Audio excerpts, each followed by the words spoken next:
Post-Fades and Cheesesteaks. We've got our usual suspects, myself and Tim, and welcoming back Nick, guest. It's been a while you haven't been on. I think the last one you were on was the Top Shot one a couple months ago. It's been a minute. I got the boot for I don't know why, but happy to be back. You can swap in whenever. So we're doing our top 10 quarterbacks, one of the most exciting ones. There was a lot of chaos last year, mostly because I didn't have Tom Brady in my top 10, but there might be some changes this year. How foolish do you feel right now? Because we all know you love 10-year veterans and hate young guys, and you missed on the best old guy there was. Like that's just you. Listen, you fell on your face there. We can talk about him when we get to him, but I'm not having like second guesses, because my decision not to have him top 10 last year was because he was coming off a weird season with the Patriots. It was a down year for him, and I had no idea what to expect with the Buccaneers. I thought could have gone either horribly or really well, and then obviously went really well. So he deserves his ranking this year for sure, but I'll stand by last year and I'll get grilled for it. It's fine. I don't mind. See, when we started, I noticed you were in a dark room and you don't have lights for some reason. And I just figured it was because you were just living in shame over the fact that we were now going to kill you on the fact that what jersey? I can't even see. You're in such a dark room. What is it? Is it a Mahomes jersey? I don't know. 15 in red. I can't tell. I'm like glowing. It's not that dark. I mean, my screen's at the highest brightness. You look like you're in a haunted house. I see picture frames on the wall, and I just see a dark, creepy, and Victorian vibe to you. It's okay. You don't need to see my face. Just need to listen to my words. So I was telling Dakota before this that I pulled up the top 10 QB pod from last year. By the way, it was like an hour and 45 minutes last year, so let's try to not do that again. Yeah. But I won't yell at Dakota nearly as much this time. I think I'll have Tom Brady a little bit more ranked correctly. Yeah, but the fire in the fight for Brady last year from me was so much I had to turn it off. But I am happy to hear Dakota, you came to your senses. Yeah, I had to. But yeah, we'll start off with our honorable mentions, which is our new thing for these top 10 rankings this year. So guest goes first as always. Nick, do you have 2 or 3 honorable mention QBs who just missed the list? Yeah. So do we want to go with the closest to just missing or the furthest from just missing? So 11 or 13? You can do furthest first. Okay, furthest first. So furthest first, guy who was my number 10 last year, still puts up really solid stats. Still seems to be able to sling the ball a little bit. So I will give him his credit. I think he does deserve a little bit of a shout out. Can still sling the ball. The loss of his star receiver really hurts. I do know, obviously, he has another new young toy, but again, it's a young toy, and we don't know how long they're going to really get to play together, because I think this is probably the last season in this jersey. And he just found a way to lose too many games, and I'm a little afraid that's going to kind of follow him with his legacy, with just not closing out from the biggest of stages to finding some of the most creative ways to lose football games this past year I've ever seen. So number 13, I'm going to go with Matty Ice, my Exton boy. Do you want the other two, or do we want to go around? You can just them all. We're hungry. All right. Go through it. This way I can wait on hearing Dakota's nonsense. I like to have an appetizer first. Oh, you'll love my nonsense. It'll be great. I had a feeling. Whenever you wear, let's find the parallel between when you wear a jersey and the ridiculous stuff you say. Because when the jersey comes on, I swear your just ramblings are even more ridiculous than normal. So I did tell Dakota before this that 7 through 12 had a lot of movement in my list. So making an honorable mention right here is not necessarily a slight. I just have better arguments for the other people. This person at number 12 was actually my number 12 last year. I had hoped that they would crack the top 10, especially because I have 4 newbies in the top 10, but not enough of a step forward. Has an opportunity to take the step this year. Was actually 24th in the NFL in passes 10 to 19 yards, which is not good. Those are the intermediate throws, the throws you got to have, your 3rd and 8s, the plays you got to make as a quarterback. I'm not talking about screens, I'm not talking about chucking the deep ball, which you can actually do really well. But number 12, I have Kyler Murray. Fair enough. I mean, not a bad. Definitely a guy I'm interested to see how this year goes for the Arizona. Yeah. So. Yeah. I told Dakota I actually think that Cliff Kingsbury is on a little bit of a hot seat this year. I said that to him before the offseason started. I think the expectation with Kyler were higher, and I think his development has not been as smooth as they expect. They hired Kingsbury to groom Kyler. Yeah. And I just don't think his progression has gotten to the point that they were. I mean, well, he's going in his third year. Right? Don't kill the guy. Yeah, sure. We kind of all thought he might be the breakthrough guy in his second year, but I think he's still got a lot of weapons. They brought in a lot of veteran guys. Hey, veteran guys will tell you where the contenders are, because a lot of veteran guys took short contracts to join him with JJ Watt, AJ Green. It'll be interesting to see. The Cardinals are definitely on a team that I think could contend. No, I think they're going to be good too. I just think there's a lot of pressure for them to succeed. I don't think they're going to win 8 games and they're going to be okay with that. I think that there's going to be a lot of questions asked if they don't succeed, which is a pressure situation. And number 11, just missing the cut. Actually, believe it or not, was the second highest graded QB in the league from PFF week 7 through the playoffs. Ranked top 5 in a clean pocket, standard dropbacks, and early downs as a quarterback. The problem I'm going to say is the eye test. I'm just going to say we can talk about advanced metrics. I think advanced metrics are great. I think I think his opportunity is very high. I think he's got a lot of great offensive weapons. One of the best lines in football, if not the best line in football. Great receiving core. He's not asked to do too much, which is nice, but it also makes it really hard for me to consider you a top 10 quarterback when you're not asked to do too much. And I'm going to go with Baker Mayfield at number 11. Okay. I thought that's what you were leaning towards. Yeah. Talk about a guy in a make or break year that he really needs to, he's in a good situation. I like Baker, but he's also in a good offense where it's run first. He could definitely take a Ryan Tannehill approach to a big money contract. For sure. Just hand the ball off and hit him on play action. Yeah. What was that? Was that all the honorable mentions there, Nick? Yeah, Matt Ryan, Kyler, Baker. All right. Dakota, I'm in for a chuckle, so why don't you go next? Sure. So I guess it would have been like my 13th player.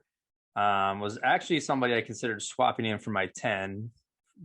It was just like I couldn't bring myself to do it just because of how much I've just shit on this player.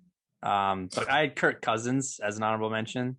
He actually put up some pretty good numbers this past year, particularly in the second half of the season, which is like kind of wild because I was listening to I forget what the podcast was, but they were saying how his progression and what he like his touchdown interceptions, his yards he was throwing in the second half of the season. If he had done that all year, it would have been like top 3 or top 4 in the league, and Vikings might have actually been able to do something in the playoffs. He's just super inconsistent. Like he'll give you an insane game and then he'll throw you like 5 picks and no time. Like he's so inconsistent. Very true. I also had Kyler Murray at like the 12 spot. Mm-hmm. Right now he is a phenomenal fantasy quarterback, but he's not a phenomenal NFL quarterback. He has too many weapons to not be better, in my opinion. So I look at someone who like Dak Prescott has similar weapons and he's able to get it done. I think Kyler can do more.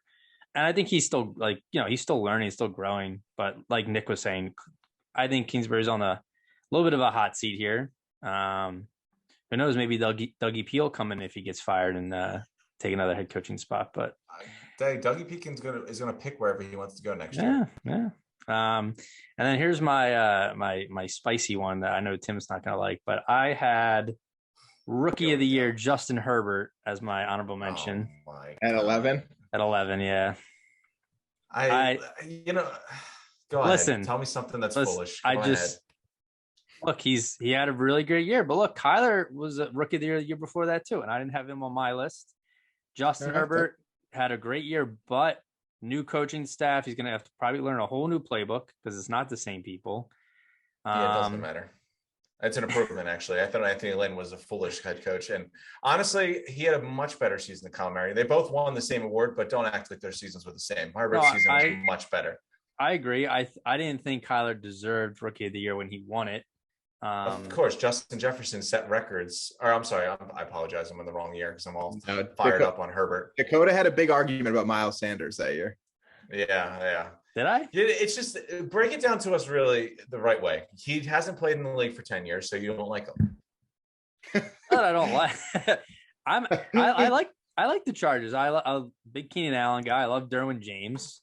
But it is a year. He had 1 year, and the coaching staff. I'm not saying he's gonna fall off, but there's gonna be some growing pains with that, and you can't guarantee that he's gonna come out red hot. We've seen quarterbacks have 1 year wonders, and then look at Nick Foles. He had one great year, and then he's been abysmal ever since. So.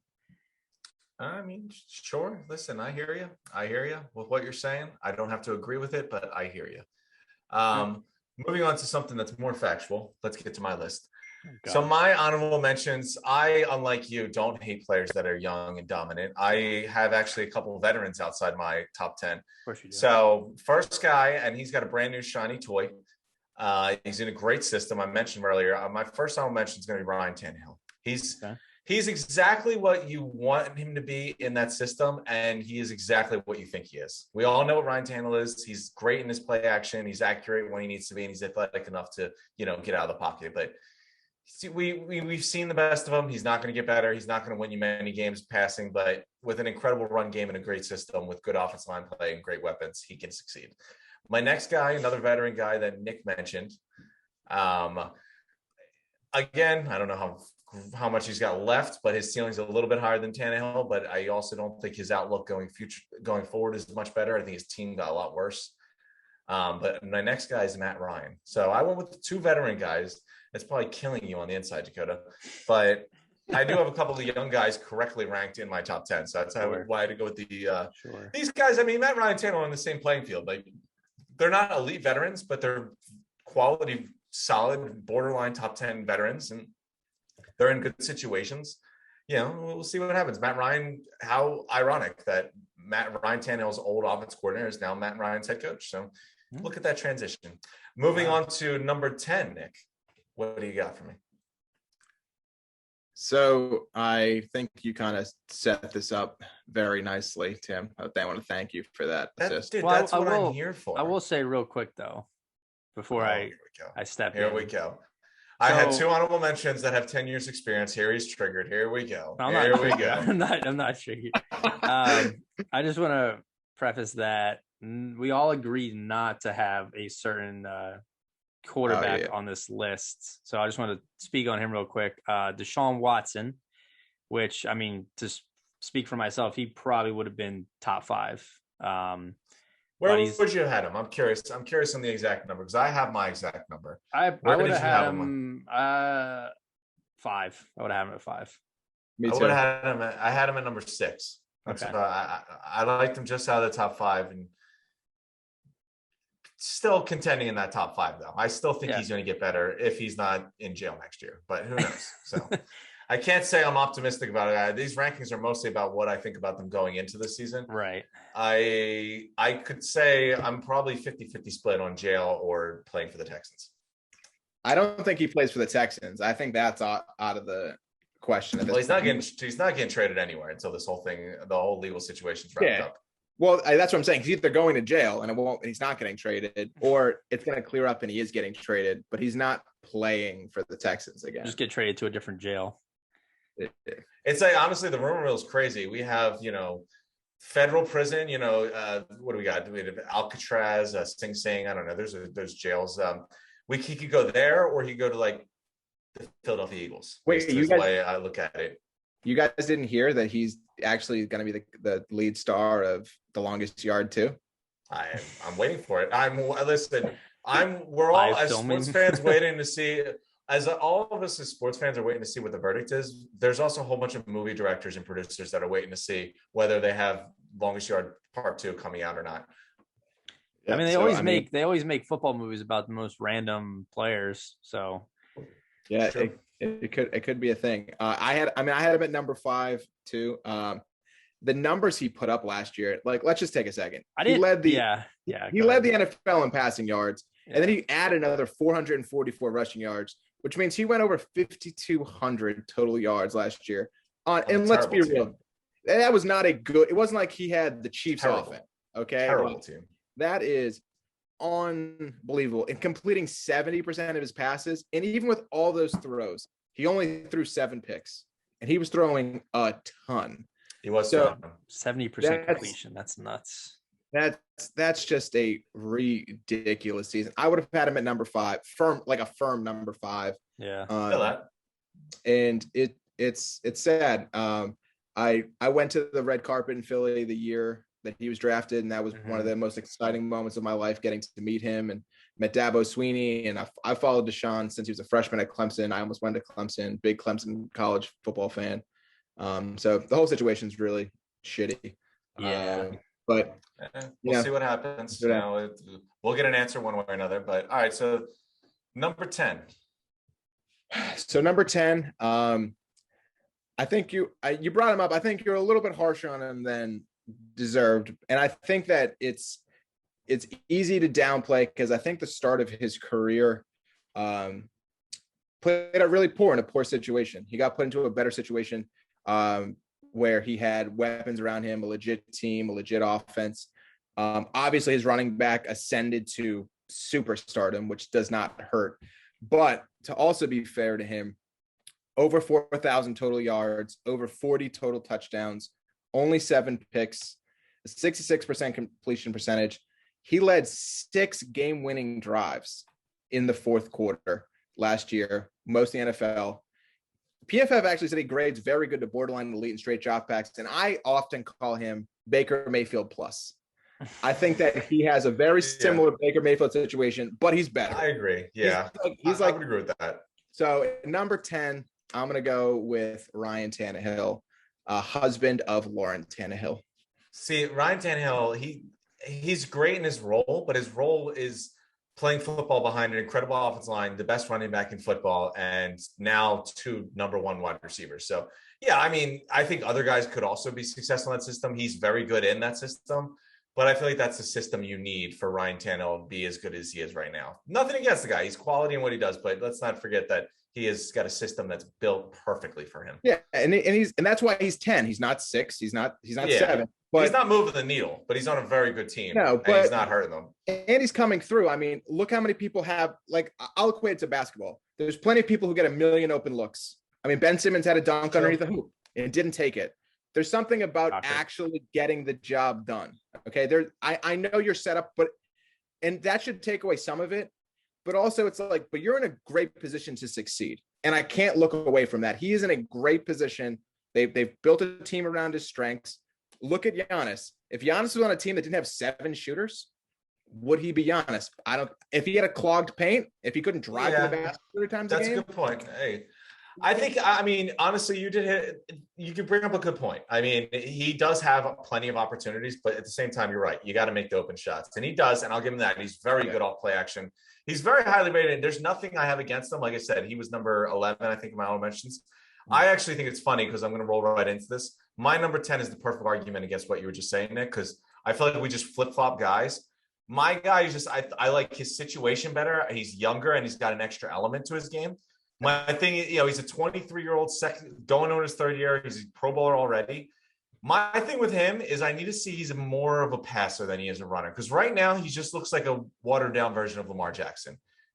He's a little bit better passer, but he's not nearly the runner Lamar is. Yeah. He had like 800 yards rushing. I need to see Kyler Murray just be a better passer, more accurate for me to buy in more. But number 10, I did have Kyler because I think going in this year with the moves they made, I like him a little bit better than Tannehill because I think Murray's situation improved a lot, where Tannehill probably has the best situation in all of football. But being a quarterback, I think his situation improved, getting, obviously AJ Green, maybe, more offensive line help, that they've been doing each year. But I like him going forward. We'll see what happens. I'm betting on him to be more of a developed passer. I think he's got a better chance of being a better passer than Lamar Jackson does. Yeah. But Lamar Jackson just outpaces him as a runner. Yeah, I mean, I told you 7 through 12 moved a lot. There was a point where I had Kyler above him, so I'm not gonna kill you on that. I had one point I had Kyler above him. If we came back to this argument in 4 hours, maybe I'd switch. But I hear what you're saying. I'm not down on Kyler, and I hope he succeeds. Yeah, no, and that's how, I mean, Tannehill's perfect situation, but you're getting. I just think going forward, I like the Cardinals are a weird team.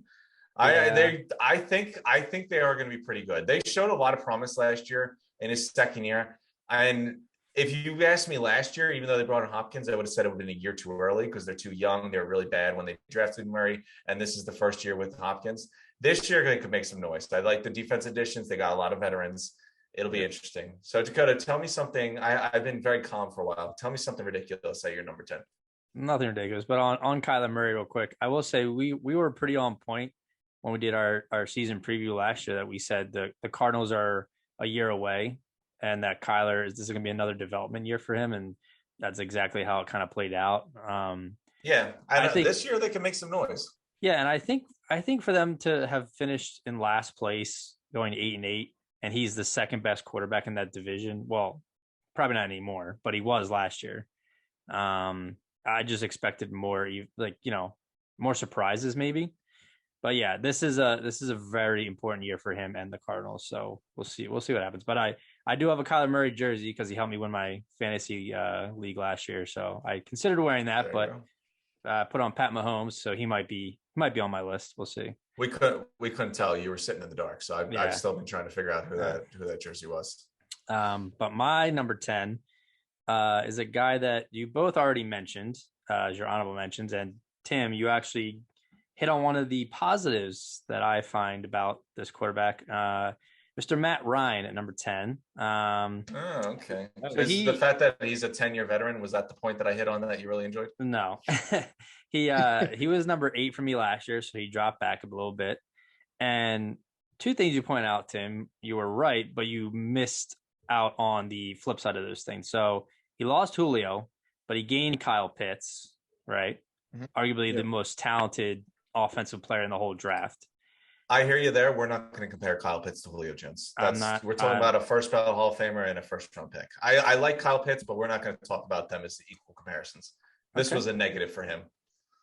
Okay, sure. But, I mean, you have a often injured Julio who's, a little past his prime and a fresh young Kyle Pitts, but I'm not going to get into that. And then all I say is I wish I had this argument about Julio when I took him out of my top 10 of wide receivers. But hey, we'll just walk each other into different circles. Don't get it twisted. He's still a top 10 wide receiver. You're a fucking moron for that. But regardless, well, you're replacing his production with a rookie tight end. Hey, whose turn is it? Can I get to my second point already? We're gonna be here till tomorrow. I told myself, I was like, you know what? Wait until the top 5 before you start yelling at Dakota. And we didn't even get past We're number still 10. I know. I tried. Right. I tried, but then you go on with this stuff. The second point you made was that he has a new coach in Arthur Smith, who, what did he do with Ryan Tannehill? Phenomenal things. And I think this is going to be a lot more of an exciting offense. And the Falcons already had a pretty high potent offense. And I think, like I said in our receiver episode, I think Calvin Ridley's going to have a great year.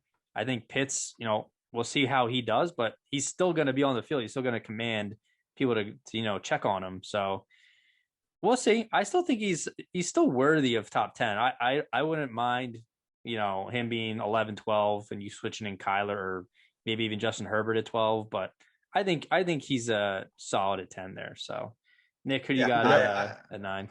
I don't hate it. I mean, I would like a little works cited credit because you used half of what I've already said as your argument, but just as long as the credit's there. So Nick, give us number 9. So number 9, his name has been mentioned today. He is the youngest player on my list. Showed a lot of promise. Obviously has won one of those coveted rookie player of the year awards. He got one of the best centers in football, and one of the biggest steals of the draft fell to him. I don't know how it happened. But one of the top offensive linemen to go along with Corey Linsley. In number 9, I had Justin Herbert. Okay. I'm fine with that. I see you cringing, Dakota, that a rookie was mentioned in the top 10. I'm not. I'm actually. Let me roll right into this because I actually think we're going to do the same exact thing, Nick. I think we're going to flip flop our 9 and 8s. I have a feeling. Okay. My number 9, though, again, I think no one will say this, but I think he's more under that Tannehill tree than people want to admit. He had injury problems this year, but he was extremely durable for the rest of his career. The first 4 years, I don't think he missed a game. But he was drafted with one of the best running backs in football. He was drafted behind one of the best offensive linemen when he got there. And as soon as he got there, they traded a first-round pick to go get a shiny number one wide receiver and then drafted another one in the first round last year. He has a great system around him. He got hurt this year, and I think he almost showed his value by how bad they were when he got hurt. But I need to see him to really this is a prove-it year. I know he got hurt last year, but this is a prove-it year for Dak. So I like Dak, and I'm not going to ignore the talent. But Dak's my number 9, and I think he's going to be fine because I think the team is going to be okay. I think the line will get healthy, and there's so many weapons all over. But the argument I made about Tannehill being in a perfect situation seems like it's applying to Dak. Unless he has a big year, and obviously you think he's very important after you saw them fall apart after he got hurt. But I need to see a little bit more from Dak to keep him these in their rankings. And I think he'll be okay, but he is number 9 for me. I'm going to give you a spoiler, Tim. You were very far off. Really? I'm in a very different place with this argument. Okay. Well, with that said, what I said about Tannehill, I think equally applies to Dak. Since he entered the league, he's been in a great situation. And I know they've been successful. They made the playoffs or whatever, but really what have they done? The Titans have made it further with Ryan Tannehill. And I think they're in similar situations. He hit the most value he's ever shown in his entire career. Arguably could say when he got hurt and then blew up the whole team. And nothing, I think that's, maybe you realize how good he is when he's not there. But I need to see him be the impact guy. I think he's been in a great situation since he got here. And I think that answers more questions. I worry about him if he was in something different. But hey, I read it wrong. I'm interested to see how high you have him. I am. Dakota, where are you on this fine number 9? Fine number 9. Well, like fine number 9 and like fine wine, this quarterback continues to age gracefully. I had Mr. Ryan Tannehill at number 9. Okay. I thought you were going to say Tom Brady. And I was kidding me. I would have shot myself in the foot there. That would have been bad. Dude, if you said number 9, I would have lost it. All right, so it's good. Listen, me and you weren't that far off. I mean, I had your 10 and 9 as my honorable mentions. I just don't hate young quarterbacks. That's why I had him a little lower. I'm gonna be honest. I'm surprised you even had Tannehill in your honorable mentions. I thought you would have been like axed. No way is he in the top 10 conversation. Blah blah blah. But I agree. But Nick brought up a good point. Just because you get wide open shots doesn't mean you're going to make them. And Tannehill does take advantage of his opportunities. You know what's funny though? If you think about it, he's basically like the next version of Alex Smith. High draft pick, didn't really work out on his first team, goes to a better situation and ends up changing his whole outlook as a quarterback. I mean, Tannehill, like you said, he's not like the most sexy quarterback. He's not going to put up the highest stats all the time, but the guy gets it done. Like he gives you a consistent, strong quarterback play. And sure, you have Derrick Henry, best running back in the league. You have now arguably one of the best tandems in Julio and Brown, and a great line. But even if you have all that in place, like we saw with the Cowboys, you can't just always plug and play any quarterback. So I think Tannehill really he's shown his worth a lot these past few years. Would you have liked them to get far in the playoffs? Absolutely. But without a doubt, he's definitely, I think, proven that he deserves at least the back end of a top 10. So, yeah. And I mean, something I didn't mention, but we kind of talked about with, like you said, you remember how much you hated that last year with Brady. It was Ryan Tannehill that went into Foxborough and ended his career in New England. Yeah. So again, we can talk about how, it's this, it's that, but the guy gets it done, and he's way more mobile than he gets credit for. He's not fast, but 7 rushing touchdowns is not a small amount. Like you're a threat to run the ball. Yeah. 33 touchdowns, only 7 interceptions is also pretty impressive. So takes care of the football. Yeah. All right, Nick, give me what do you say number 8? So number 8, I didn't have him ranked last year. He was just outside of it. He was coming off an injury season. I think I gave Dakota a little bit of crap about this guy last year because he had him at his number 10, I believe. And I think his situation this year is just amazing. I think he's an older guy who I think is finally has an opportunity to really show who he is. His old weapon has gotten enshrined into the Hall of Fame. And I'm going to go with my boy, Matthew Stafford from the University of Georgia. Your boy, Mr. Hollow Stats.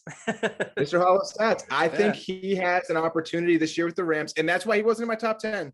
But considering the situation he has this year, considering the offense, considering the talent, I think that this could be the top 5 offense in the NFL. It should be a top 5 offense in the NFL. And with how scary that defense is, with 2 of arguably the best defensive players in all of football on that side of the ball, the opportunity that he has right now to say that I have the guy could easily be in the Super Bowl, and I think he'd be a big part of that. He has to be a top 10 quarterback for me. And I think 8 is fitting for him. So I want Stafford number 8. He's on my list. He'll come up very shortly. Actually, I'm really high. Yeah, I'm really high on Matthew Stafford coming into this year. And these rankings are mostly folks about the top 10 going into next year. You know, using last year as an indicator and using as tiebreaker where I wanted to start my team with.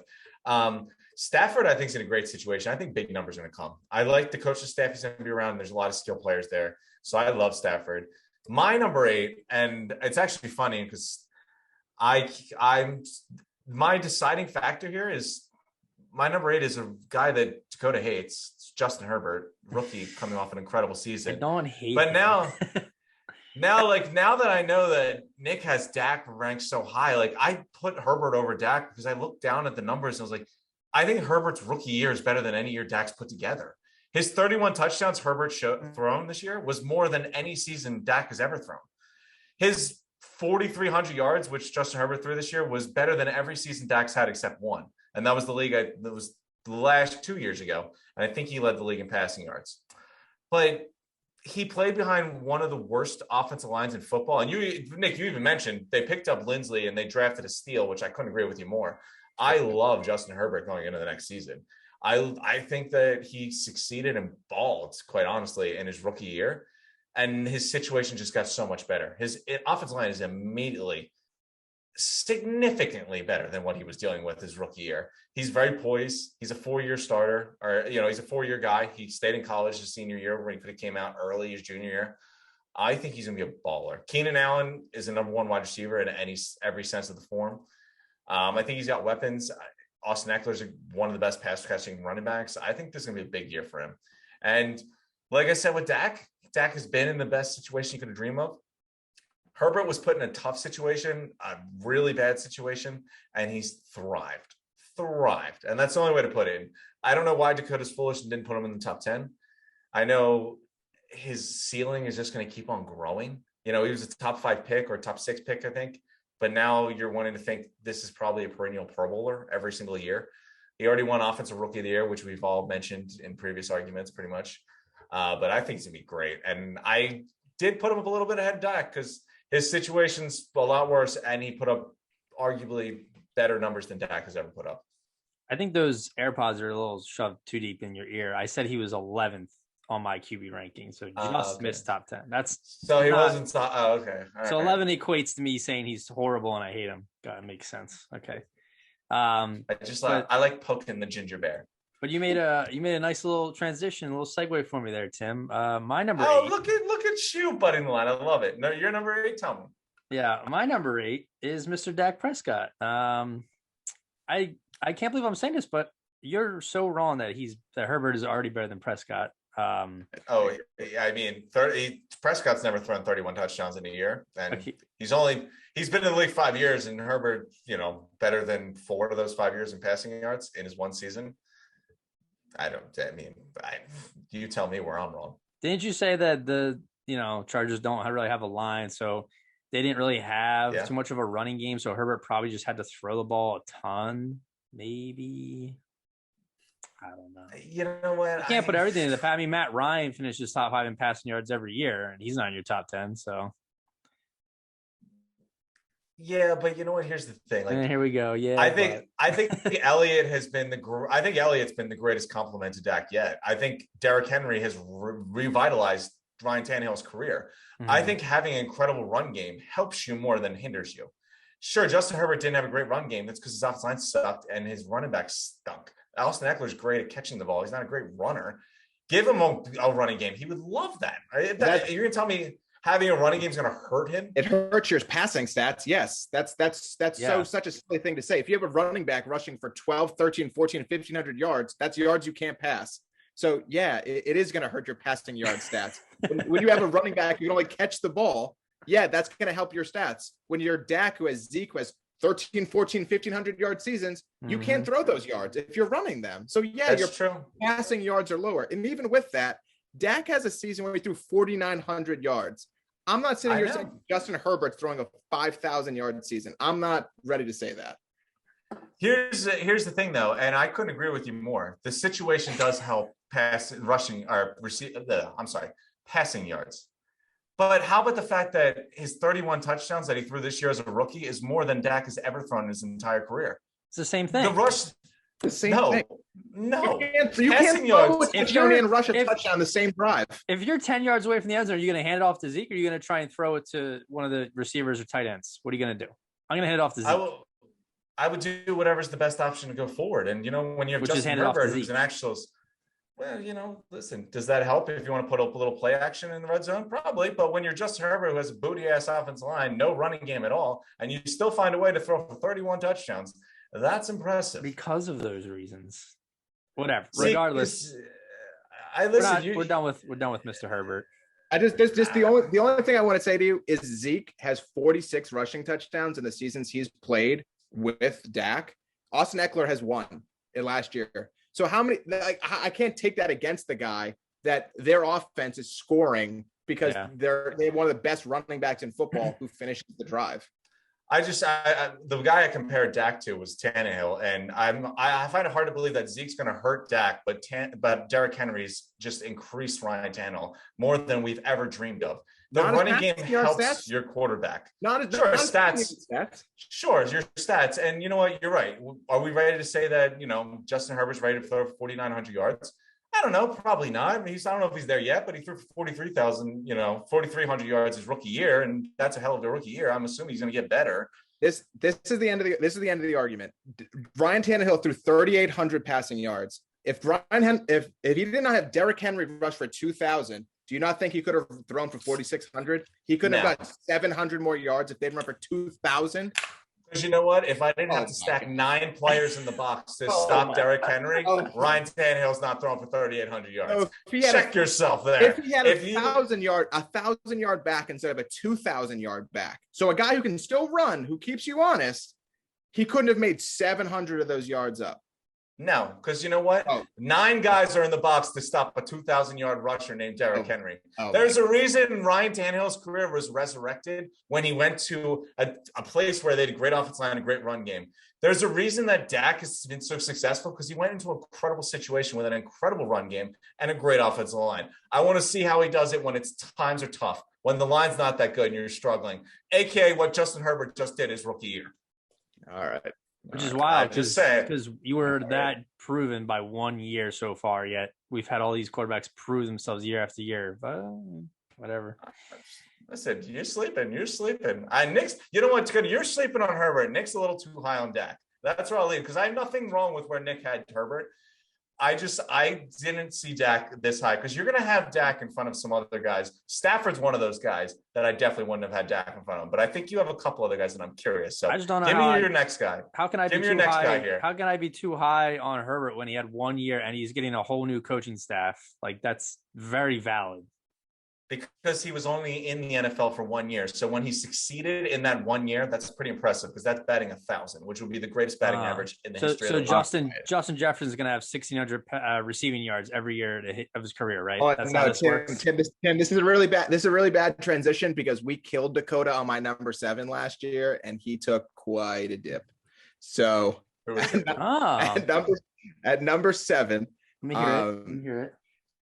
So I will first start off with the guy is the closest thing to Michael Vick we've gotten to see on the field since Michael Vick. So he's still a crazy, crazy talented football player. I would still make the argument that his team has not put enough receivers around him I to would hear that legitimately argument. showcase what he could be. Now, the eye test also doesn't lie. He misses some throws that are pretty painful to watch him miss. But when I think about guys who, if I'm a defensive coordinator and I walk in and I'm just like, damn, if I miss 2 or 3 plays, this guy can completely screw us. Like if I make a misassignment here, if I do this, if I call this coverage and it's this, he has that big play home run ability. And there's only a couple players in the NFL who you're like, every single play, it doesn't matter where they are. They can be on the 2, they could be on the 5, they can be on their own 20. There's a risk of a touchdown any play. And that is what keeps him still up. Now, he took quite a fall from his MVP season.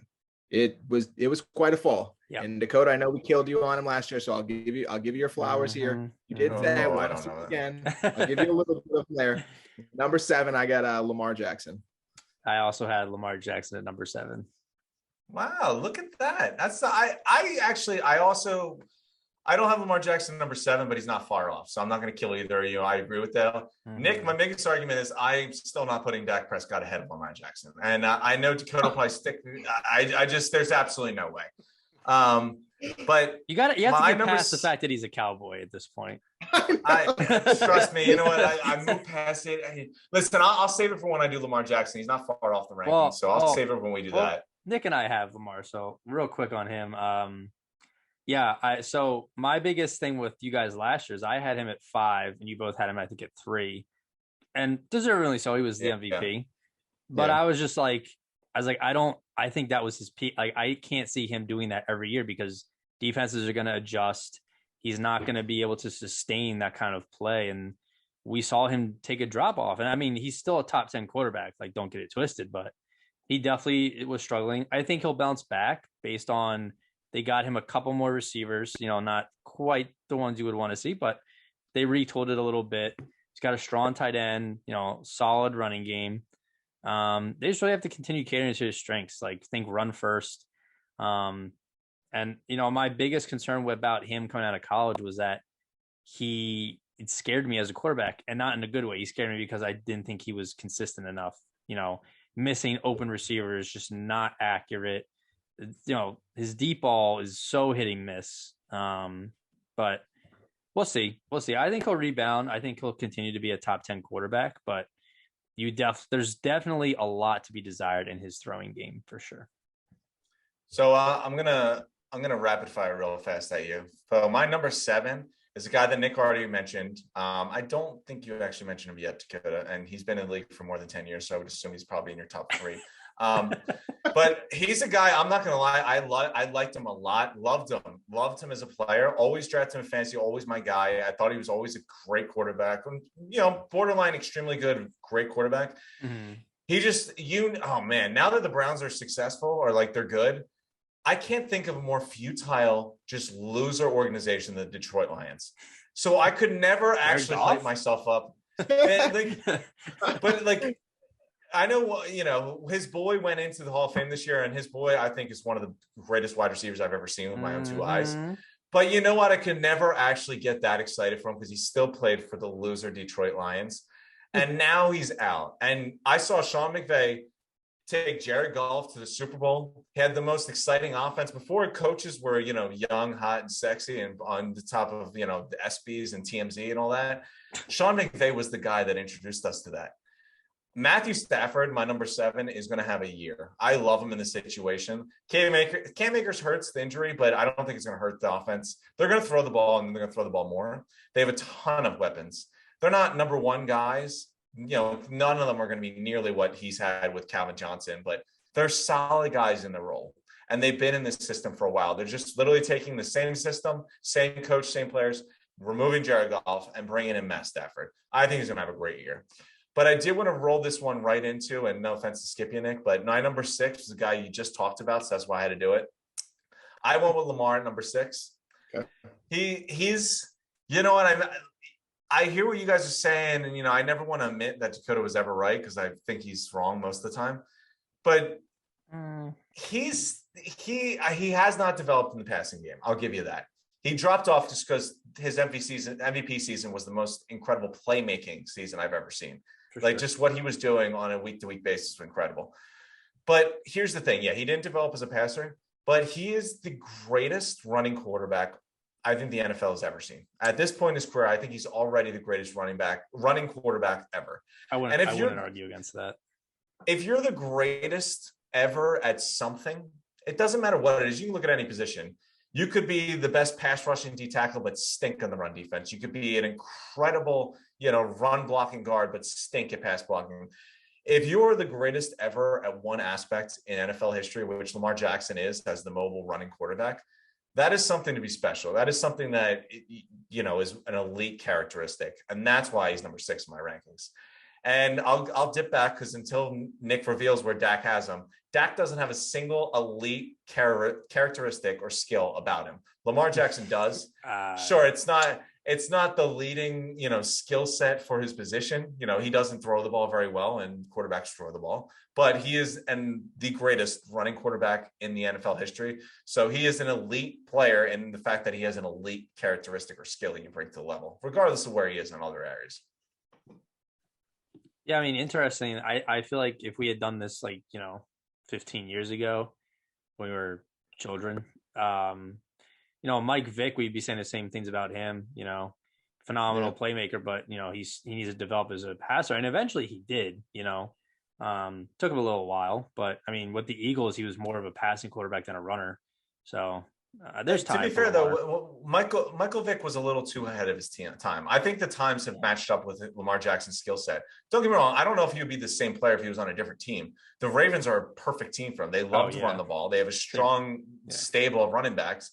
And what he's asked to do is perfect for them. He doesn't, if he doesn't have to, it's like you have a playmaker that constantly touches the ball. And when you want to run the clock out, and the Baltimore Ravens have always been a historically good defensive team, when you want to kill the clock and let your defense win the game, he's your ultimate weapon in that area. Mm-hmm. Yeah.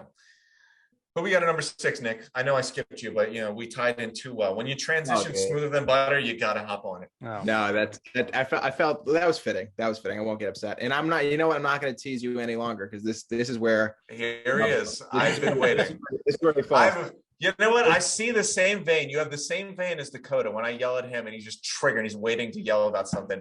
I've talked a lot of shit on Dak, so I know you got the argument. I'm waiting. I've seen the same Dakota vein popping out on your forehead. So my top 5, you're going to hear a lot of the arguments about like winning. Winning is going to be a pretty common thing that comes up.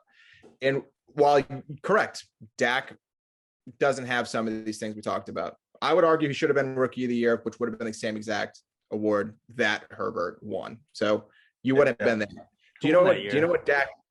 What? Who won that year? Zeke won.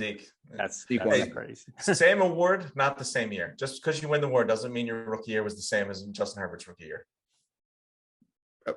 Okay.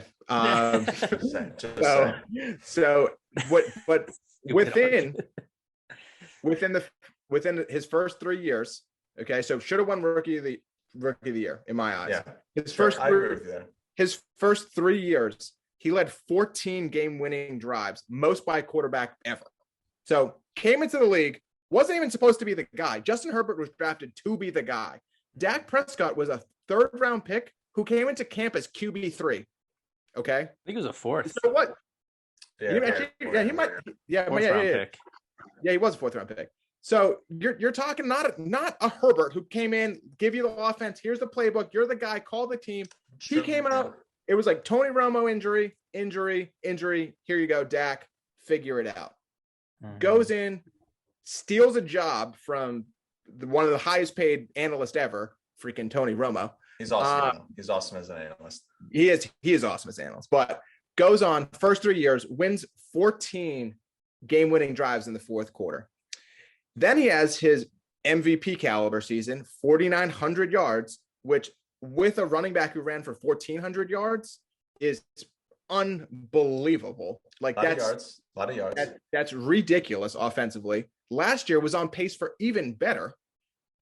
Looking at 400 plus yards per game, MVP pace again, does get hurt. That's why I not put him top 5.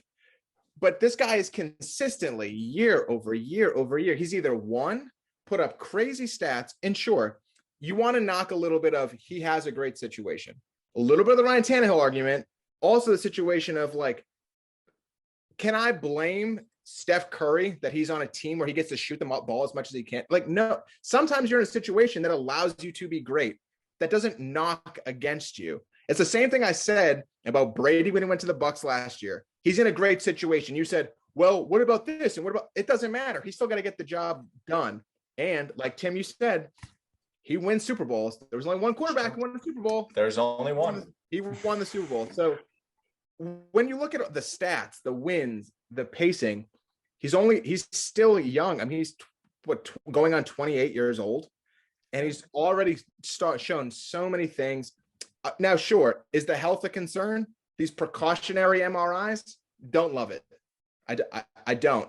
But I think if you ask me 5 years from now, because I always look at who did I put him next to? So I had him at 6 and Lamar at 7. If you say 5 years from now, I think Dak is still solid. I think he's still a great quarterback. Lamar could still be great, or he could be, I don't know. I feel more comfortable saying 5 years from now, I still feel very confident that Dak Prescott is the starting quarterback for the Cowboys and is a very, very legit possible Pro Bowler every single year. Lamar, I don't know if he was if he's a one-trick pony. I don't think he is. That's why I'm at number 7. I'm not saying he is. Yeah. If I have to sit there and go, who is who? I feel much more confident saying Dak is the guy going forward.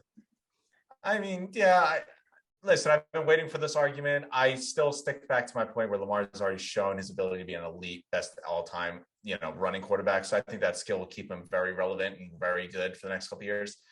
Back to what you said with Herbert, though, like the thing is, like Dak was a 4th-round quarterback, and the thing is, 4th-round quarterbacks usually succeed. Like Russell Wilson was in a good situation. Dak went into a good situation. Herbert was drafted top 5 because his team stunk. He came in and was the best player on that offense, arguably. And then you mentioned the 14 game-winning drives, which I couldn't help but think. Dakota, I think you mentioned that stat too when you made the Ryan Tannehill argument. Is he had 10 game-winning drives or something? I impressive? did. See, it's almost like they're so similar where they're just both quarterbacks in incredible situations that are, don't get me wrong, they're making their shots, but they're wide open shots because the situation they're in is incredible. I just, I couldn't help but the correlation, between the two. I would say, Justin Herbert has the better receiver. Keenan Allen's top 10. I don't think any of the Cowboys receivers are top 10. Amari Cooper, I could make an argument as a top 10 wide receiver. Don't act like he's gotten bums out there catching the ball. Like, they're not bums. That's a top 5. No, that's a great receiver. Yeah, that's a great. I'm just saying trying to make all these excuses, and I will say the one thing, and it hurts me to have to keep defending Dak Prescott of all people, but hey man, you don't have to be on the wrong side. You can be on the right side with me over here. No, I can't. I can't hate him. He's too good of a human and he has too good of a character. But I will say the one thing that was very telling was I have a couple of friends who are unfortunately Cowboys fans, and they all really like Tony Romo. And when Romo went down and Dak stepped in and just carried the team like nothing had happened, they were sold like within a couple of games. Like we love Romo, but like this guy's the future already. Like he's really just took command of that team. He's a very strong leader. I will say, like what Nick said, I find it curious that he just casually has MRIs. Like you don't casually have an MRI. Last time I heard that was with Andrew Luck and he was going to Germany for an experimental procedure. Everything's okay. He's just trying out different things in Germany. This sounds like a lot like Andrew Luck. We don't just have MRIs for fun on Thursdays. There's something wrong there. I considered putting him ahead of Lamar, but because of the injury question, I had to pull back on that. But who did you have at number 6? Who did you have at number 6? So we just jump into that. Enough on Go ahead on Dak. You made your point. So Tim, you actually made some good points on this player. I only make good points. Just correct that. I don't know. After that whole spiel we just had to listen to with Dak and Herbert, I don't know about that. Just wait. When you put your works cited out, just make sure you spell my name correct. It's IN at the end of all and not EN, because your works site is going to be me. Just 2 pages full of me. Well, so go on. What else did I say that's correct? You'll have to let me spell it because you can't spell or speak correctly. Number 6, I had Matthew Stafford. For a lot of reasons that you were saying, this is just a perfect situation for him. And so for me growing up, obviously Brian Dawkins is my all-time favorite player, but my second favorite player of all time is Calvin Johnson, Megatron. So who did I get to watch a lot of? Because I would watch a lot of Calvin Johnson, a lot of Matt Stafford. I grew up to like Matt Stafford a lot. And Nick made a good point last year about he doesn't have the wins to really back up a lot of his career. A lot of he has hollow stats, which, you could say. I'm not totally against it. Yeah. But I think I think Sean McVay is going to benefit from this because he has a quarterback he can do more with, I think. I think Jared Goff's a little too safe of a quarterback, a little too boring, can't always do as much. He's not an exciting guy. I think Stafford, great. He throws one of the he throws a football like a baseball. Have you ever seen it goes like straight? Like it's insane how strong his arm is. And it's just always on the money. I think he's just had bad situations. I mean, he's never really had a super consistent, he either had good line but no playmakers, or he had good playmakers but no line. It was just super inconsistent. He's never had a good defense in Detroit. Now he has arguably the best defense in LA with a good line, good playmakers around him. So I think he's going to thrive, and I think he might have the best year of his career, honestly. So feel that. I mean, I couldn't agree with you more. All right, so the top 5 is come, and here we are. I think if I'm taking score correctly, we all have the same top 5. What the order is, we'll see. The order will be interesting for sure. Oh, here's Dakota coming out of his way to say I did something stupid. No, that's not what I meant.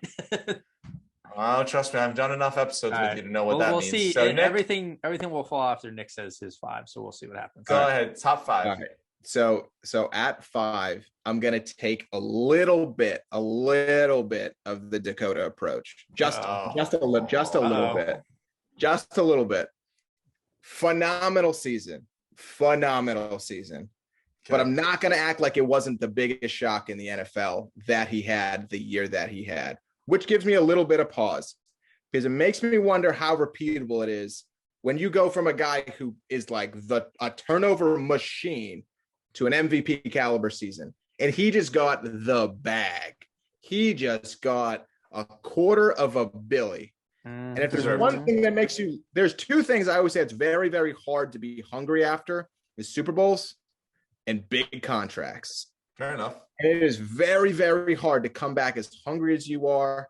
All the doubt or hate you can throw in your head, all this. It is very, very hard when you sign for $250 million to come back as hungry. Now, he's definitely a top 5 quarterback. Mm-hmm. Not saying he's not. He's definitely a top 5 quarterback. His size, his speed, his strength. He's got a top 5 receiver. He's got a great opportunity there. I think he's in a great situation. But the other 4, I have better arguments for being above him. So I'm going to go with number 5 with Josh Allen. Fair enough. I also have Josh Allen at number 5. Good pick. Really? Yeah. Oh, look at that. Yeah. Interesting. Yeah. So seeing that we all have the same top 5, I feel like, because I did not have Josh Allen number 5, but I don't feel like he's going to be that far off your list. So I went with a guy, and you know what the tiebreaker here was between this guy and Josh Allen, who will be, I don't know, no spoilers or anything. He is next on my list. I think that Josh Allen is a better 2021 than this guy. I like where Josh Allen is going with this organization. You mentioned the contract. I see where you're coming from. You're right. You give me all this money. Of course, my desire to be hungry and get money is a little bit lower. But he's in a great situation. He's got great weapons. I think, just showed his peak. I think he can still get better. My number 5, though, is Russell Wilson. He's an incredible quarterback. He's an incredible quarterback, MVP a year in and out.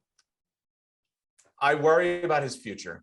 Josh Allen is my number 4. Like I said, I'll roll him into 1, because it's the same argument with Dak and Herbert. You like to jump ahead anyways. There's no order to you. So of course. I never followed the line. No. But Josh Allen, I like where he's going to be next year. I think you're really talking about like an MVP, like I would say probably the favorite MVP favorite going next year.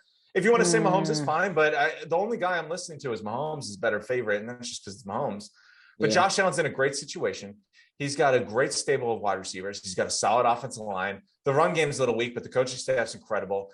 They kept Brian Dybul. He did not leave. He stayed as the offensive coordinator.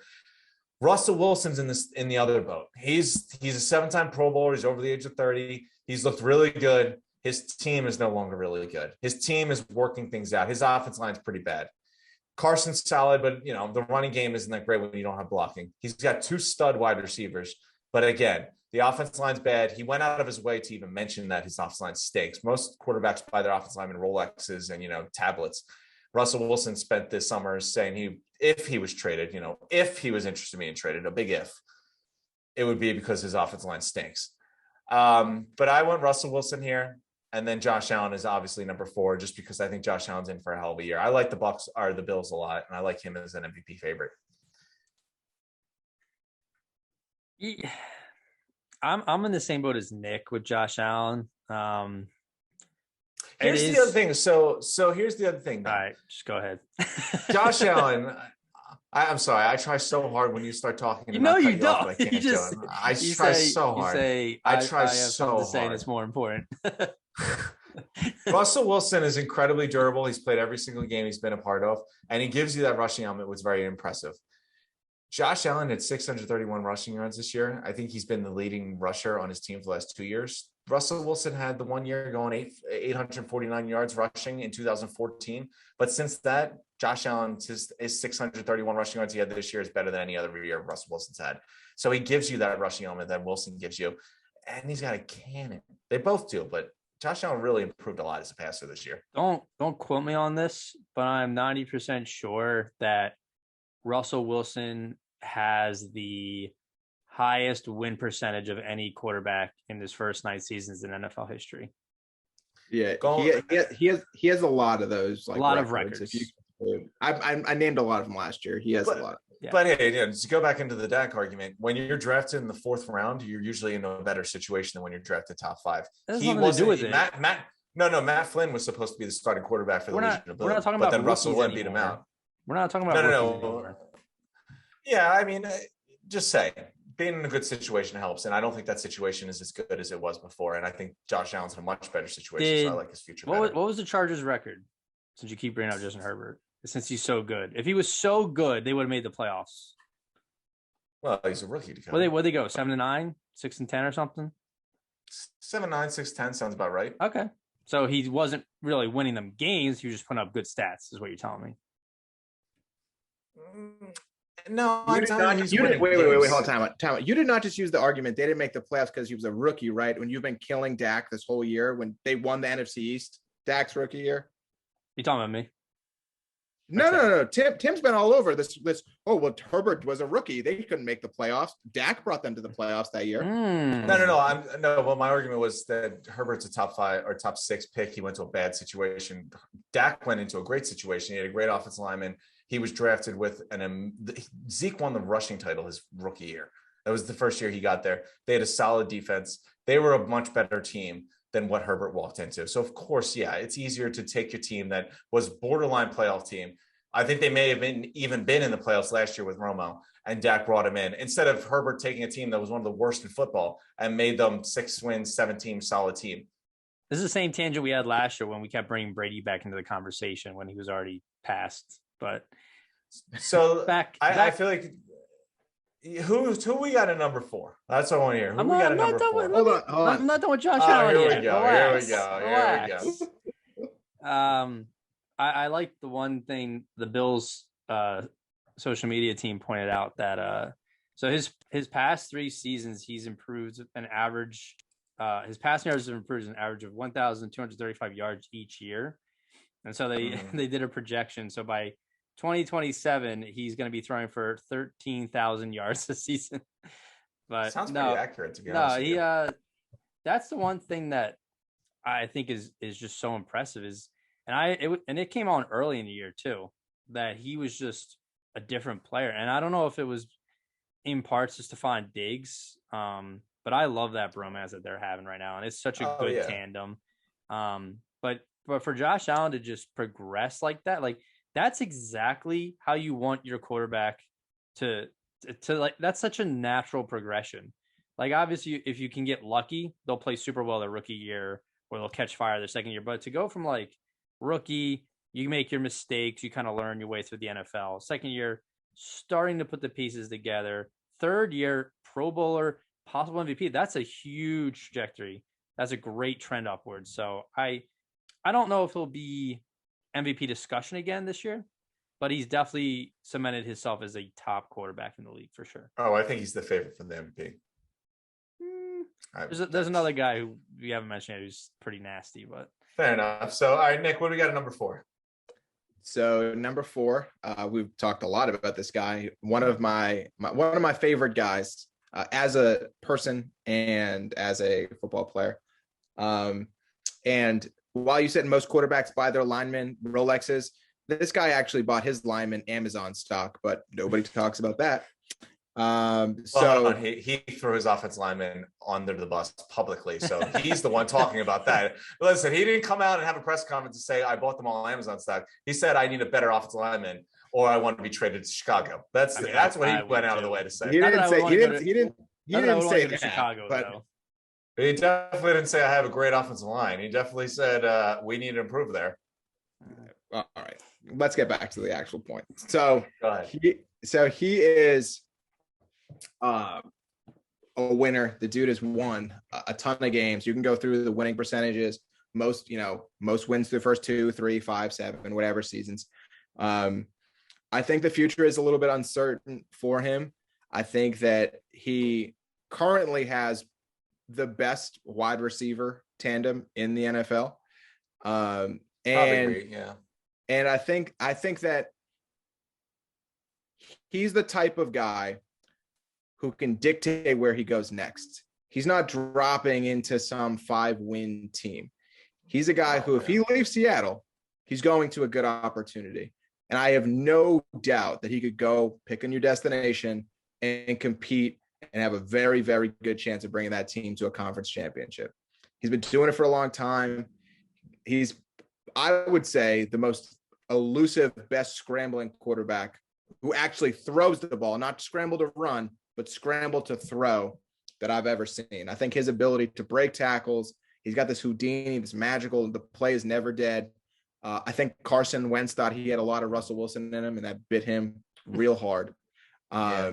His ability to find receivers, the connection he has with Tyler Lockett is just money on another level of ridiculousness. Yeah. I think just if I were to sit here and say, with Tim's adage, if I was going to start my team today, he's 32 years old. I think if you put him on my team, I have a very legitimate chance to go win a Super Bowl contention in the next 5-7 years. And I don't think the team's gotten worse because of him. The defense has fallen off a cliff. Yep. They were a top defense, and now they're arguably a bottom 10 defense. And I don't think the argument's very hard. So for me, I like his longevity better than Josh Allen. Now I'm gonna be honest with you. If Josh Allen repeats this year and Russell Wilson repeats what he did last year, that would flip. But in this very moment, what I would say I'd put Russell Wilson at number 4. I agree with everything you said. Nothing. I mean, don't take a top 5 ranking of Russell Wilson as disrespect. Like I look as Josh Allen and Russell Wilson as top 5 quarterbacks, and let's be honest, Russell Wilson's one of the best football players in the league right now. But they're both top 5 quarterback elite players. I just like Josh Allen's situation better than Russell Wilson's, so I think he's going to have more success the coming year. And, you mentioned Russell Wilson going to a new team. I couldn't agree with you more. Whatever team Russell Wilson goes to is a Super Bowl contender. But it's just, I know where Josh Allen is. I love his situation. I think his situation is going to make him better. And that's why I had him a little bit higher. Because going into this next year, I just like his situation better than I like Russell Wilson's. Sure. Just the team's on the up and up, but there's nothing against Russell Wilson. Russell Wilson, an absolute stud. You are right. The team is just, the team isn't matching him talent-wise, and specifically the defense. And I think that's why they made that huge deal for Jamal Adams, give him the big contract and make up all those draft picks. Is they need an immediate upgrade because they have a quarterback that's ready to win right now.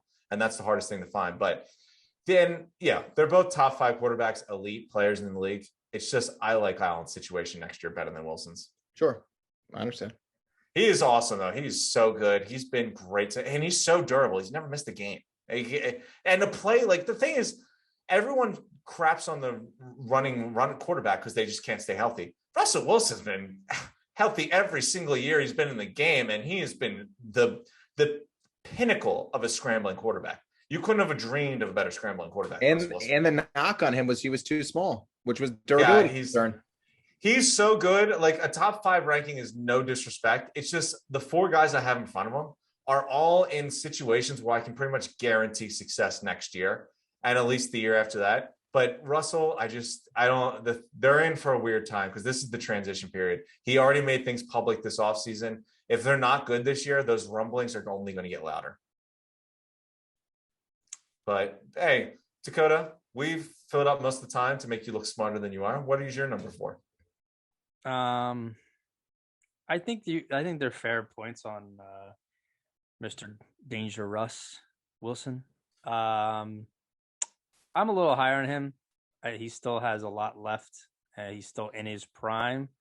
And I honestly don't know if he'll ever leave Seattle. I can't see him in another jersey. It just would be weird. But my number 4 is a guy that I would say I disrespected last year. Here it comes. I definitely disrespected him. Here we go. And to start this list, I actually penciled him in at like 7. And then I was like, all right, let me look at his actual numbers. Let me see how good he really was this year. And I had to admit, he lit it up. And I was surprised 43-year-old Tom Brady was lighting up the scoreboards. Granted, I'll play the Tim card. You know, he has a very great team around him. Wait, Mike Evans, have you ever heard of him? Yeah. I mean, he's a solid receiver. So solid. That's cute. I think besides maybe the Cowboys, as much as that disgusts me to say, there's not a better offense that he would fit in that just kind of complements what he needs as a quarterback. I think some of his better years in New England were when he had, a solid running game that he could rely on, and then, at least one good weapon, whether it was a tight end or a receiver that he could find. I mean, early in Tom Brady's career, he had like almost nobody, so he was making, plays out of nothing. But now that he's older, he needs that support. And if you watched even a minute of the Super Bowl, you would see that he had hours to throw the ball. I think you could have put like a Apple Watch on him and tracked his steps, and he would have gone for like 20 steps because all he did was drop back 1 step, get rid of the ball. There's no pressure on him. That line, one of the best offensive lines in the league. Very good. One of the best, I would say a top 10 receiver unit. You factor in Gronk, OJ Howard, and Cameron Brate. It's a nice tandem of tight ends there, or trio of tight ends. And then it's still weird. This was the weirdest thing to me, though. It was a couple weeks ago, or maybe it was last week, was the Hall of Fame enshrinement. I watched Peyton Manning go into the Hall of Fame. Tom Brady just won a Super Bowl. You know how mind-blowing that is? I watched them at the same time growing up as a kid. And Tom Brady just won a Super Bowl, and Peyton Manning just got into the Hall of Fame. That just blows my mind that he's still playing at this level. It blows my mind. It is pretty crazy. And we were saying this earlier, and I think Nick already said it, like Russell Wilson, if he goes to a new team, is a Super Bowl contender. We already mentioned Aaron Rodgers is probably having this last year, which we'll get to in our rankings. And again, he will also pick wherever he wants to go. You reach that certain status. Tom Brady picked where he wanted to go, and he picked a team with incredible offensive line and incredible defense and nice weapons. I'll slide right in and just say Tom Brady's my number 3. Okay. He's Nick 3 as well. Yeah. I think that's so fair because you know what? obviously all of our number one is going to be the same. You know, there's no reason not to think he's number one. Well, and then no, I'm just kidding. This guy. And then the number two, it's nothing against, like, I think obviously I stick to the argument Nick mentioned earlier. When you win the Super Bowl, you had a successful year. I know it's a team sport, but individually, if you win the Super Bowl, you had a successful year. When you win the Super Bowl MVP, even more impressive of a year. He's still a guy, like, even if you're talking about starting your team right now, I know he doesn't have much of a future, but you're talking about being a Super Bowl contender for the next 2 years. He's the same caliber of Aaron Rodgers and Russell Wilson and what we're saying if they go to new teams. But this guy, if you want to win the Super Bowl the next 2 years, have him on your team. You have a very good chance. He went to a great situation. I think that team was ready to win, but he was the one that put him over the top. His attitude, his leadership, and his ability to come up clutch in the big moments. He was so important to that team. That team was loaded, and I think everyone realized how much it was loaded after Brady got there, and you saw them winning, and you saw them on national TV every week. But then you realize, damn, Chris Godwin and Mike Evans are awesome. Levante David and Devin White, who we just did in linebacker service, are awesome. Jason Pierre-Paul, Vita Vea are suffocating, and that offensive line is really good. There was a lot of good team, but it takes a player like Tom Brady, who's just so incredible, to just bring him to the next level. And he's my number three, just because I think the other two guys are lined up for better years. And I think they have a little bit more left in the tank. Where Brady, he might not put up the stats. He doesn't have to, but he'll win games. But I like the other two guys just a little bit better in statistical performances and, you know, what they have left. But Tom Brady is, you could argue, the best quarterback to have right now too. Yeah. So I think that Dakota's brought up an interesting point. We talked about watching Peyton Manning and him during. That was crazy. I never thought about that, but that is actually disgusting to think about. Because while that is crazy, because I remember growing up watching it. I'm from New England, watching that battle, and I was a big Manning fan, and so that was obviously, you know, real big. But Dakota, did you realize that Megatron, your boy who just got inducted in the Hall of Fame, was a sophomore in high school when Tom Brady won his first Super Bowl, and he just went into the Hall of Fame? That's disgusting. So you want to talk about longevity? Yeah. Megatron was 15 years old, and he just got inducted in the Hall of Fame, and Brady just won a Super Bowl again last year. I mean, I don't think we're ever going to fully comprehend how ridiculous all of his accomplishments are. I don't think that there's words to really talk about it. He switched his team after 2 decades in one organization, whole new system. You guys were both very down. It wasn't going to work. And I was like, listen, there's going to be growing pains, but eventually they're going to figure it out, right? They figured it out so fast. The fact that even with a slow start, like he came out of the gates real slow the first 5 games. Yeah. He still threw for 4,600 yards and 40 touchdowns. Like, that means if he didn't like suck the first 5 games, basically, you're talking about a 5,000 yard season, year 21. Okay. Yeah. You throw that's incredible. You in an off season where he didn't even have to actually practice with any of them because there was the pandemic. So you have all these teams bringing back all these players. He's going to a completely new situation. And when he gets there, all he asked for was his teammates' numbers. He showed up in Tampa Bay and he said, I'd want everybody's number. Like, he's still so hungry. He still has that 199th pick mentality. That same wake up every day. Which is nuts. All the money invested in his body, like all the things that he does.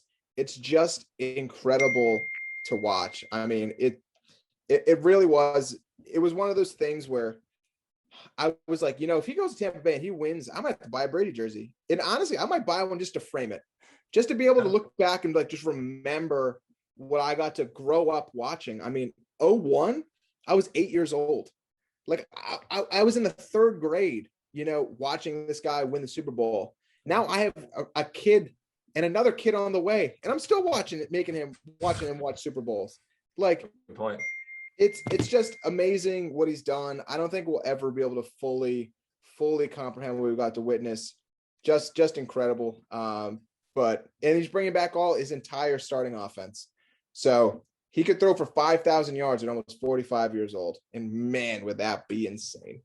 Yeah. The tricky thing with Brady is like, it's not even a question that he's the greatest quarterback of all time, but to place him in the current crop of like, is he the best player right now? I think is also like an interesting argument. And to have him top 5 for all of us is like, what a like, I mean, to say he's the LeBron of the NFL is almost like a disservice because of how much he's been able to do. It's weird. And the longevity of them, longevity of the both is impressive. They both play against dads and sons. Not to pick it up, but when you play against dads and sons, geez. Think about it, Tim. Like, can you name any player from the Eagles Patriots Super Bowl in 2005 that's like who's still playing besides Brady? Nobody. No, I mean, still playing. Absolutely no one. Westbrook, McNabb, nope. T.O., nope. Like you're talking about guys that have that been sounds like they haven't played in years. I mean, you could say the two best players in that Super Bowl, if you want, was Tom Brady versus Terrell Owens. One has been in the Hall of Fame for a little bit now, and the other one is still just won a Super Bowl. It goes back to the same thing you said about Peyton Manning and Calvin Johnson. It is crazy when you hear the fact that you think back to all those Monday Night Football, Sunday Night Football games when you were staying up as a little kid in elementary school, and it was the Patriots versus the Colts, and that was the AFC powerhouses. You knew that the Super Bowl was going to be represented by one of those quarterbacks pretty much every year. And one of them just walked into the Hall of Fame. The other one just won a Super Bowl. It's just the aging is incredible. Honestly, my last point on Brady is that at this point, people who still talk shit on him and still don't like him is because they're fatigued of seeing him win. Like they're just tired of seeing Tom Brady in the league for 20 plus years. I'd be careful about that because you were one of those people that were talking shit on him last year and were giving him respect. So I don't know if I would have called myself out, but you seem to go that route. But going to number 2, since we've sucked enough Brady Wiener, and don't get me wrong, he's awesome, and I'll admit it, but I hate talking about how great Tom Brady is. I have a guy whose number 2 is the MVP from last year. Whoa. We're just going to skip over my number 3? Well, yeah, I figured you were done. My number 3 is not Tom Brady. Oh, he already had 4. Here we go. You went and just called out everyone that disrespects Tom Brady, and you didn't even have your top 3. I was helping you by skipping that and just letting you ignore from publicly saying how idiotic people are that downgrade Tom Brady. You didn't even have him in the top 3. I was trying to help you. I think 4 is pretty damn good, but who do you have? Who do you have at 3? This is the guy who's still, I mean, besides 1 and 2, who I think are this season just in a different tier. But number 3, I still have Russell Wilson. He was my number 3 last year. Or no, he was my number 2 last year. Well, it's because you don't care about the future. You only care about the past. Tom Brady's going to give you a better future than Russell Wilson? It looks a lot better. He just won a Super Bowl. Like I said, I'm a year early, you're a year late. I was saying, yeah, but this is the same boat we were playing with Herbert versus Dak. Tom Brady has a far better team than Russell Wilson does. Sure, that's why I think his future is going to be better. But he was also the Super Bowl MVP last year, so yeah, I kind of like him a little bit better. Russ has just been like the model of consistency. I mean, every year he's had insane numbers. The lowest amount of wins he's had in the season is 9. You know, he's just a competitor, a winner, and I'm not really sure what happened halfway through the last season, but those first 6, 7, 8 games. He was the MVP front runner. People seem to forget that. Then he had some, his running backs were getting injured. He had some offensive line problems. That offensive line was already bad, and they were having more problems. So he's forced to make all these plays. And like Nick was saying, there is a little bit of, you could see Carson Wentz for a lot of things that we complain about him doing, holding onto the ball too long, not getting rid of the ball. Russ does that too. It's just that more often than not, he connects on making those plays. But last year just wasn't working for him, but I mean, I don't see him declining, so I'm not going to drop him back to 5 like you.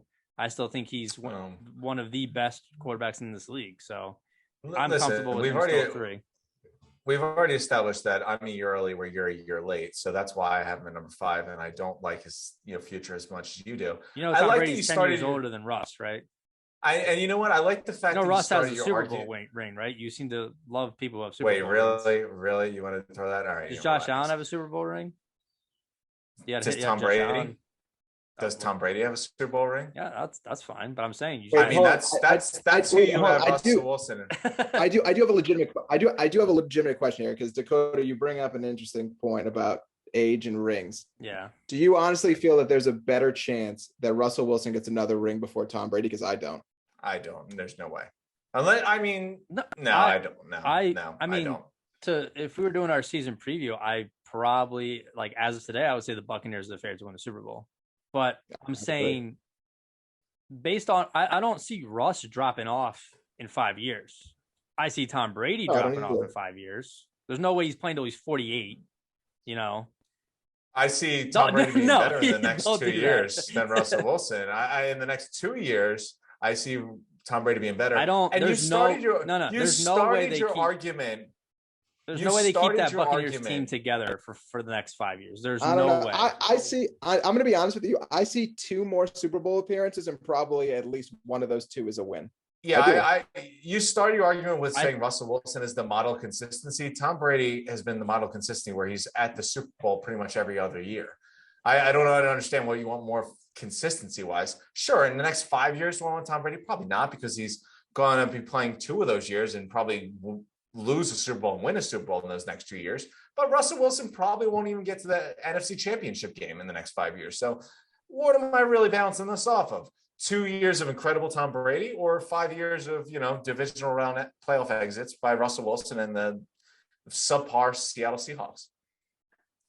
I'm just saying, you seem to place a lot of emphasis on position, on like who's surrounded by a quarterback, and then just play it how you like. So, I mean, well, no, I like their future because I like the situation they're in. But going with that, and I guess we all have the same number 2, 1 and 2. I don't know. With Dakota, I have no idea what you're going to pull out of your ass. So I don't want to say that and be confident about it. I actually have Derek Carr as my number 2.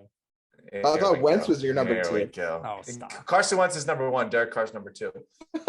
What is?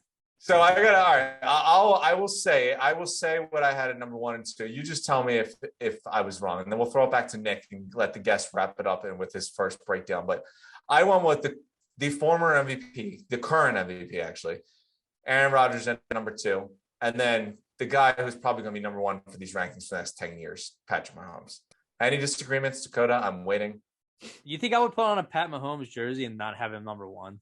When you put the jerseys on is when you're the most craziest. So I don't know what the hell you're going to do. But Nick, start us off. Give me a little breakdown about maybe the Denver Broncos' future quarterback, and then the best quarterback in the league right now.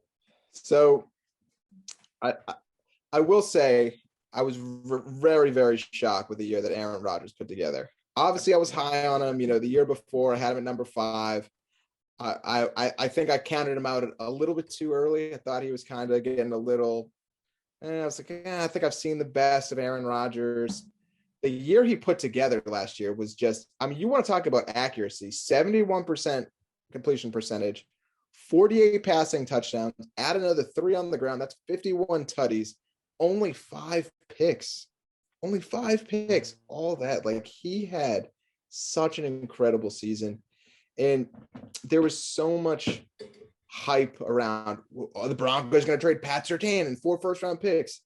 And I'm sitting there going, if you put him in an offense that had that receiving core, Noah Fant, that backfield, the defense they have, I don't think that there's many players in teams could go from being a 6-win team to a 13-win team, but he's that good. He is that good. That team is that young, talented. And I still think he has a solid 5 years left. I think he has a 4-year deal with a new team after this season, because him and Green Bay are. Oh, they're done. They're done.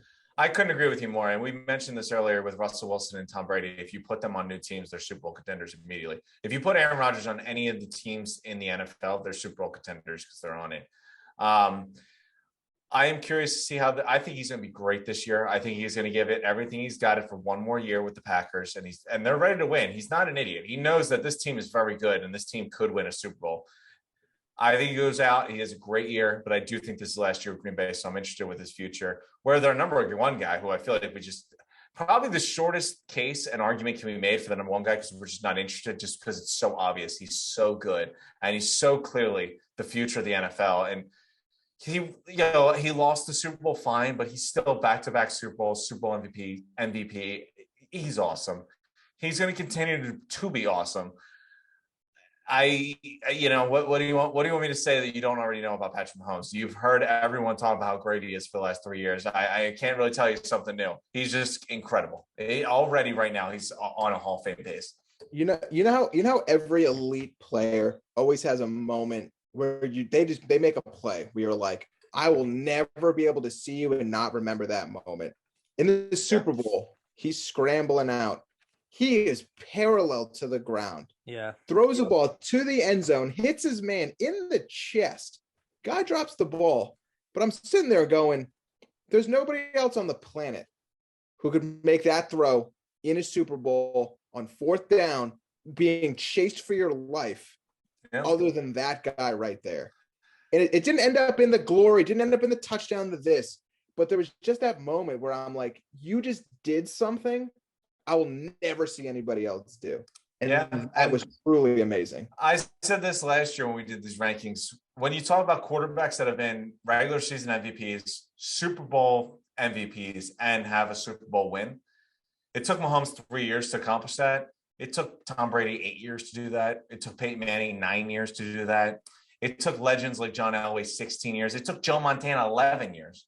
Surprisingly, Patrick Mahomes did it in the second, shortest amount of time. It only took Kurt Warner 2 years to do it. I don't, talk about a guy that came in, fizzled, and went. But he's already he's got a Hall of Fame resume through 3 years already. And he's continuing to be awesome. I love the team. I love the organization. I love the coaching. He's in a great spot. Yeah, I mean, I didn't even get to speak on Aaron Rodgers, so I'll just touch on him quickly. Yeah, I'm same sentiment as Nick. I did not see his season coming out the way it was going to. And luckily enough, last year I had him and Kyler Murray on my fantasy team, and they were putting up insane numbers, but I couldn't start both of them. So I think Nick, I traded Rodgers to you. But yeah, this could be his last run. And Nick and I were talking the other day about how it's kind of wild to think back, but like, you remember when Brett Favre had that whole falling out with Green Bay, and we were like, oh, Brett Favre is the villain. He's the one causing all the problems. Well, maybe it's Green Bay and how their organizations run that seems to be the problem. Maybe they don't know how to hold on to their best players, because this is playing out exactly like Brett Favre was. He was a player a little towards the end of his career, but still playing well, for the most part. Rodgers is playing much better than Favre was at this point, but Favre was still a starting quarterback. He drafted a quarterback, sat for a couple of years, whatever. But obviously Favre's not happy because he still wants to be the guy. Finally gets his way out. Rodgers, same situation, just wants more weapons. What do? They draft a quarterback. Well, I still got years left in me, And now he's, almost sat out, but now he's going to play after restructuring some details into his contract, and he could be out there by next year in a different uniform. So that's the fact that Rodgers and Russell might be in different uniforms next year is pretty mind-boggling. But yeah, he's come off an MVP season he's like 38. Like, he's not some young buck anymore, but he's still slinging it. It's one of the smoothest throwers I've ever seen with a football. Like, just perfect touch. I mean, we've all seen his insane Hail Mary, so he's pretty awesome. Yeah, and to think the guy never threw a touchdown to a first-round receiver. I mean, you want to talk about a reason to leave an organization. Yeah, you're like, please just get me some help. Please just get me some help. What do? Oh, let's trade up to get a quarterback. Yeah. It's piss poor management. This is why he's pissed off. And he went through a whole dozens of names of people that they screwed over before him. And this is why he's mad. A franchise legend is mad with your team because of this. Yeah. And I think people like to point out, and they'll say, against it, that he has Devontae Adams, one of the best, if not the best receiver in the league. And he has, Jones as a running back. And those are two phenomenal players, but like, that's it. Like, you can't, if they get taken out of the game, who else does he have to throw? The talent after those two, I mean, running back's a little different, but the talent after wide receiver is such a drop off from Devontae. It's insane.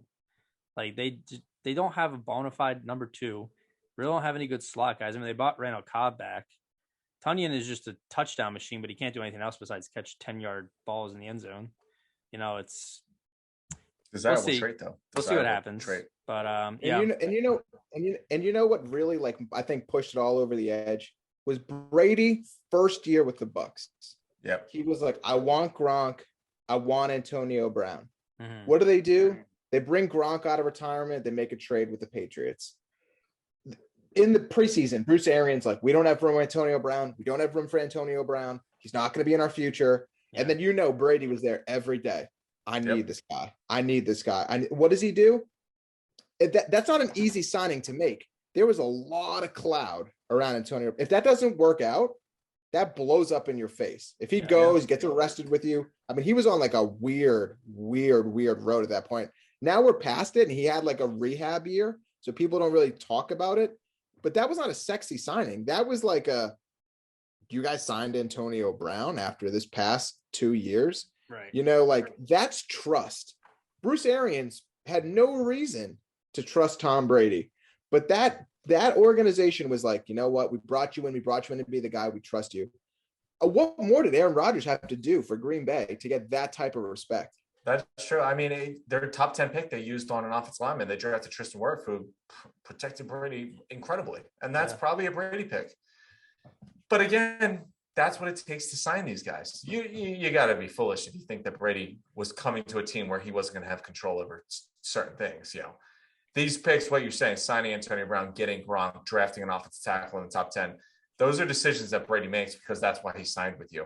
Aaron Rodgers has been your guy. He's proven to be that guy. He is a franchise icon, a legend that everyone loves. Again, if he goes to a new team, they guarantee that he has the control over that when they sign him. Why doesn't the team that he's a legend of already give him that? I don't understand. It's like they're still waiting for him to earn it when any other team, if they brought him in as a new player, he would have it already. Yeah. So, real quick on Mahomes. I mean, you guys pretty much said all the good stuff. He doesn't need an explanation. Like, people know how good he is. Just a gunslinger who can make any throw that seems impossible somehow possible. And the craziest thing is that we're talking about a 25-year-old Super Bowl winner, MVP winner in the same company as 30-plus-year-old Hall of Famers. Like, he's that good already. Like, it's crazy. It was an easy one. He's awesome. But it's been a good list. I enjoyed it. I'll be the first to admit that I have a Cowboys bias, but I still think you had Dak way too high. Way too high. I don't know about that. But either way, it's been a delight. I have the best dynasty team in our league, so it's been pleasurable. I'll see you guys again. Hope to do it again soon.